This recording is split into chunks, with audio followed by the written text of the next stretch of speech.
Lors de l'occupation bantoue de l'Afrique centrale, les Bas-Congo occupent le vaste territoire africain, qui va au sud de l'Angola, Congo-Dia-Pangala jusqu'au Gabon, Congo-Dia-Luangu, en passant par le Bandundu, Congo-Dia-Moulaza, et le Congo-Dia-Kati, le Congo central, qui englobe le nord de l'Angola, le Bas-Zaïre, le Kabila, et une partie du Sud-Congo. C'est donc tout un peuple, le peuple Congo, avec sa langue, le Kikongo, et sa culture, le Bou-Congo, qui prend possession de ce très vaste territoire africain, auquel il donne le nom de royaume du Congo, Congo-Dia-Toitela. Ainsi, toutes les langues parlées depuis le sud de l'Angola jusqu'au Gabon ne sont que des simples dialectes d'une même langue, la langue Kikongo. Le Kikongo donc est la seule langue pure de l'Afrique centrale, qui occupe le périmètre culturel le plus grand. Ainsi, le Kikongo et le Swahili sont les deux principales langues de l'Afrique centrale.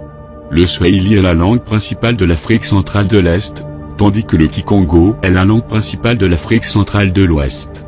Le Kikongo est une langue internationale parlée en Angola, au Congo-Kinshasa, au Congo-Brazzaville, et au sud du Gabon. Le Kikongo est la principale langue du Congo-Brazzaville, puisque 80% de la population de ce pays sont constitués par des Bas-Congo, donc par des descendants de l'ancêtre Sakou, de l'ancêtre Panzou, et de l'ancêtre Zinga. Le Kikongo est la langue nationale du plus puissant royaume de l'Afrique centrale, le très vaste royaume du Congo-Dia-Toitela. Cette langue donc est une langue majeure, expérimentée, très riche, est très précise dans l'expression de la science. Puisque le Kikongo est la langue nationale d'un peuple d'une civilisation millénaire. Les Bas-Congo étant un peuple de dieux doté d'une grande spiritualité, leur langue, le Kikongo, possède toute la terminologie nécessaire pour exprimer la spiritualité, le Bou-Congo. Les Bas-Congo étant les citoyens d'un ancien royaume très organisé, leur langue, le Kikongo, est très riche en termes politiques et administratifs. Les Bas-Congo étant un peuple de grands artisans, de grands génies créateurs, de travailleurs très habiles, leur langage, le Kikongo, possède tout un arsenal merveilleux de termes techniques appropriés. Les Bas-Congo étant un peuple discipliné doté d'une grande politesse, leur langue, le Kikongo, possède des grandes subtilités de langage tout à fait inconnues dans les langues grossières et impolies comme le lingala venu de Mekanza, dans la région de l'Équateur. Les Bas-Congo possèdent une tradition religieuse fantastique conservée jalousement depuis des millénaires.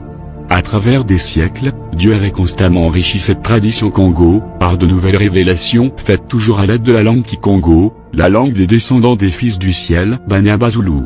La langue Kikongo donc, est un grand trésor pour tous les peuples de l'Afrique centrale et du monde entier. Ayant peur du génie Congo, des Congo, les puissances néocolonialistes ont mis sur pied un programme destiné à combattre et à détruire le Kikongo pur.